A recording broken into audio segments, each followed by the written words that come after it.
December 30 ముక్కోటి ఏకాదశిలోపు కొడుకులు ఉన్నవారు తప్పక ఇలా చేయాల్సిందే, లేదంటే కీడు ఎందు కలుగుతుంది. ముక్కోటి ఏకాదశి మహిమ. హిందూ ధర్మంలో ఏకాదశికి ప్రత్యేకమైన ప్రాధాన్యత ఉంది. అందులోనూ మార్గశిరమాస శుక్లపక్ష ఏకాదశి అయిన ముక్కోటి ఏకాదశి అనేది అత్యంత పవిత్రమైనది. ఈ రోజున 33 కోట్ల దేవతలు శ్రీమన్నారాయణుడిలో లీనమవుతారు అని పురాణాలు చెబుతున్నాయి. అందుకే దీనిని ముక్కోటి ఏకాదశి అంటారు. ఈ పవిత్ర దినం పితృరుణం, పుత్రరుణం, దేవరుణం నుంచి విముక్తి కలిగించే రోజు. ముఖ్యంగా కొడుకులు ఉన్న తల్లిదండ్రులు ఈ రోజు చేసే పూజలు, వ్రతాలు వారి కుటుంబ భవిష్యత్తును మార్చేస్తాయని శాస్త్రవచనం. కొడుకులు ఉన్నవారు ఎందుకు ప్రత్యేకంగా పాటించాలి? పురాణాల ప్రకారం కొడుకులు ఉన్న తల్లిదండ్రులపై పుత్రధర్మ బాధ్యత ఉంటుంది. అంటే కొడుకు కేవలం సంతానం మాత్రమే కాదు, వంశపరంపర కొనసాగించే బాధ్యత, పితృదేవతలకు తర్పణం చేసే కర్త, కుటుంబ కర్మఫలాలను మోసే వారసుడు. అందుకే కొడుకులు ఉన్నవారు ముక్కోటి ఏకాదశిని నిర్లక్ష్యం చేస్తే వారి పిల్లలపై, కుటుంబంపై తెలియని కష్టాలు వస్తాయని. వార్నింగ్: ముక్కోటి ఏకాదశి నిర్లక్ష్యం చేస్తే కలిగే కీడు. పిల్లలకు ఆరోగ్య సమస్యలు, చదువులో అడ్డంకులు, మాట వినకపోవడం, చెడు అలవాట్లకు అలవాటు, ఉద్యోగ, వివాహ ఆలస్యం, కుటుంబంలో కలహాలు, తల్లిదండ్రులకు మానసిక వేదన. ఇవి అన్నీ పితృదోషం ప్లస్ పుత్రరుణ నిర్లక్ష్యం వల్ల కలుగుతాయని బ్రహ్మవైవర్త పురాణం. తప్పక చేయాల్సిన ముఖ్యమైన 7 కార్యాలు. 1. ముక్కోటి ఏకాదశి ఉపవాసం. కొడుకులు ఉన్నవారు కనీసం ఫలాహారం లేదా నిర్జల ఉపవాసం చేయాలి. ఇది పిల్లల ఆయుష్కు మేలు చేస్తుంది. ఏకాదశి ఉపవాసం చేసిన తల్లి, తండ్రుల సంతానం దీర్ఘాయుష్కులు అవుతారు. 2. తులసీ దళాలతో శ్రీవిష్ణు పూజ. ఉదయం స్నానం చేసి దీపం వెలిగించి తులసీ దళాలతో ఓం నమో నారాయణాయ 108 సార్లు జపించాలి. ఇది పిల్లలపై ఉన్న దుష్టగ్రహ ప్రభావాన్ని తొలగిస్తుంది. 3. కొడుకుల పేరుతో దీపదానం. ఒక్కో కొడుకు పేరుతో ఒక్కో దీపం వెలిగించాలి. ఆ దీపం ముందు తల్లిదండ్రులు ప్రార్థించాలి.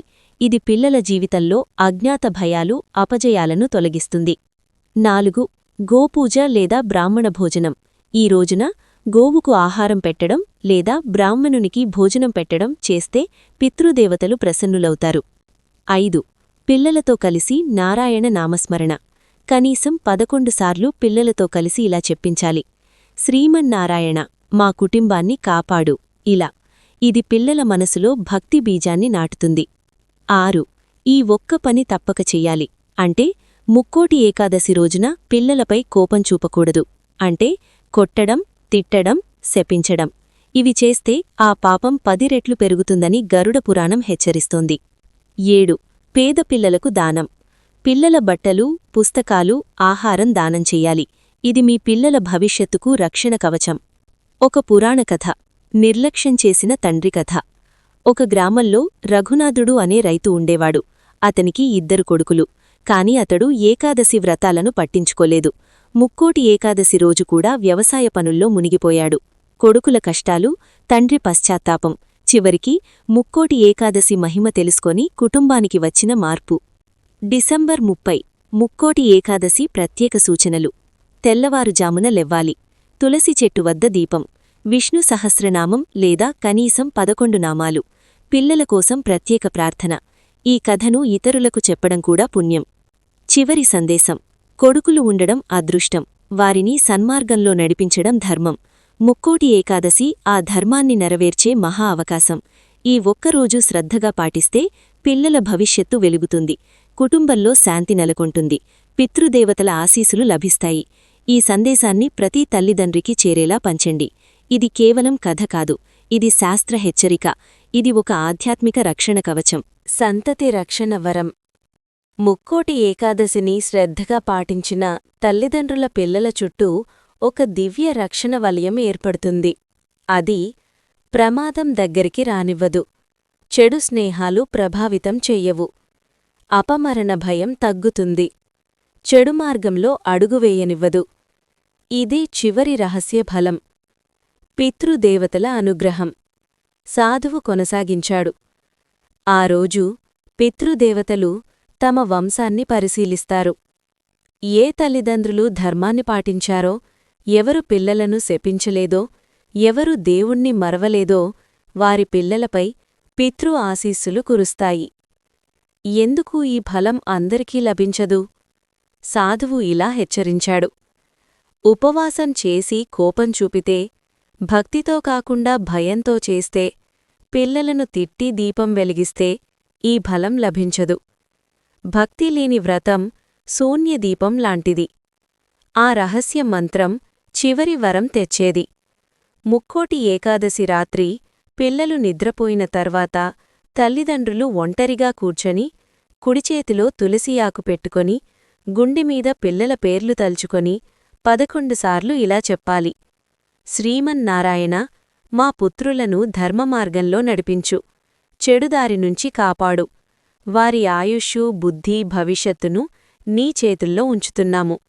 ఇదే అంతిమ రహస్య సాధన.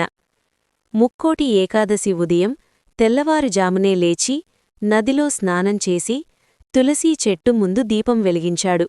తన 2 కొడుకుల పేర్లు చెప్పుకుంటూ 2 దీపాలు వెలిగించాడు. శ్రీమన్నారాయణ, నా తప్పులకు క్షమించు, నా కొడుకులను కాపాడు అని కన్నీళ్లతో ప్రార్థించాడు. ఉపవాస దీక్ష. ఆ రోజు రఘునాథుడు తొలిసారి ఉపవాసం, మౌనం, నామస్మరణ చేశాడు. పిల్లలకు దగ్గరగా కూర్చొని ఇలా అన్నాడు: నాన్న తప్పు చేశాడురా, దేవుణ్ణి మర్చిపోయాడు. ఆ మాటలు విన్న పిల్లల కళ్లల్లో తొలిసారి తండ్రిపై ప్రేమ కనిపించింది. ఒక అద్భుత సంఘటన. సాయంత్రం వేళ ఇంట్లోని దీపం అకస్మాత్తుగా చాలా ప్రకాశంగా వెలిగింది. గాలి లేకపోయినా తులసీ ఆకులు కదిలాయి. లక్ష్మమ్మ ఆశ్చర్యంతో అంది: అయ్యా, ఏదో మంచి జరుగుతోంది. అదే సమయంలో చిన్న కొడుకు శ్రీనివాస్ జ్వరం తగ్గింది. మార్పు మొదలైంది. ఆ తర్వాతి రోజుల్లో పెద్ద కొడుకు చదువులో మెరుగయ్యాడు. చిన్న కొడుకు ఆరోగ్యంగా వారాడు. ఇంట్లో శాంతి నెలకొంది. వ్యవసాయంలో లాభం వచ్చింది. గ్రామస్థులు ఆశ్చర్యపోయారు. ముక్కోటి ఏకాదశి కేవలం ఉపవాసం కాదు, అది పితృ రుణ విమోచనం, పుత్ర రక్షణ వ్రతం. సాధువు చెప్పిన రహస్య సత్యం. కొడుకులు ఉన్నవారు ఈ ఏకాదశిని నిర్లక్ష్యం చేస్తే వారి పాపం పుల్లల రూపంలో ఫలిస్తుంది. ఈ మాటలు విన్న రఘునాథుడు వణికిపోయాడు. జీవితాంతం చేసిన ప్రతిజ్ఞ. ఆ రోజునుంచి రఘునాథుడు ప్రతిజ్ఞ చేశాడు: ప్రతి ఏకాదశి పాటిస్తాను, పిల్లలపై కోపం చూపను, దేవుణ్ణి మరవను. గ్రామంలో ఇతర తల్లిదండ్రులకు కూడా ఈ కథ చెప్పసాగాడు. చివరి సందేశం. ప్రతి తల్లిదండ్రికి సందేశం. కొడుకులు ఉండటం యాదృచ్ఛికం కాదు, వారి కర్మ మన చేతుల్లో ఉంది. ముక్కోటి ఏకాదశి ఒక పరీక్ష.